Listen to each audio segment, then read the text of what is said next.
గాంధీ ఇచ్చేసింది, just education పరంగా ఇచ్చేసింది. అప్పుడు వీసీ వాళ్ళు కూడా అంటే రిజిస్ట్రేషన్ చేయించడానికి అంటే ఎవరు దోచుకోలేరు కదా, సో ఆ నమ్మకంతో నార్మల్గా వదిలేసారు. కానీ ఇప్పుడున్న ప్రభుత్వం మన రేవంత్ రెడ్డి ఎట్లా ఆయన మొత్తం మెంటాలిటీ మొత్తం ఏంది రియల్ ఎస్టేట్ మొత్తం రియల్ ఎస్టేట్ ఆయనది. సో ఆయన మొత్తం రియల్ ఎస్టేట్. ఆయన వచ్చింది ఫుట్బాల్ ఆడడానికి, మొత్తం చూసిండు, మొత్తం క్లియర్ గా చూసిండు. జస్ట్ నార్మల్ గా చూడడానికి వచ్చిండు, ఆయన ఫుట్బాల్ పేరుతో చూడడానికి వచ్చిండు. మొత్తం 400 ఎకరాలు ముందే వేలంపాట వేసుకుండు ఎవరికి తెలియకుండా ఫస్ట్. సో ఇప్పుడేమో మొత్తం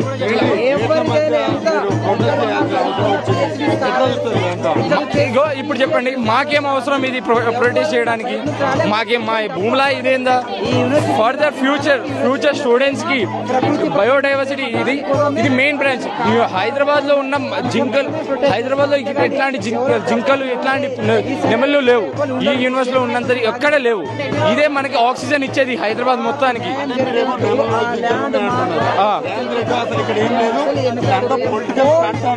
అదే కదా, ఆయనకు ఒక్కసారి రమ్మనండి. మీరు కూడా చూస్తున్నారు కదా వీడియోస్లలో చచ్చిపోతున్నాయి అన్ని చూస్తున్నారు కదా, ఆయన కనబడతలేవా?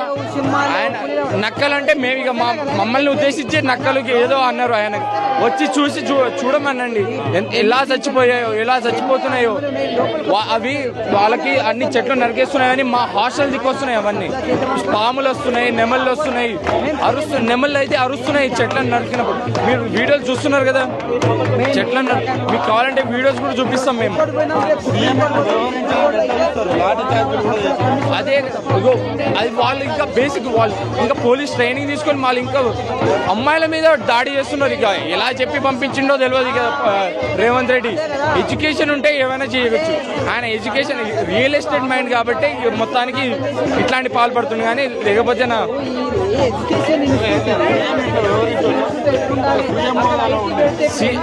అస్సలు కాదండి. ఇట్లా మరి ఇంత దారుణమా? ఆయనకు తెలియదా స్టూడెంట్స్ ఎట్లా ఇదవుతున్నారు?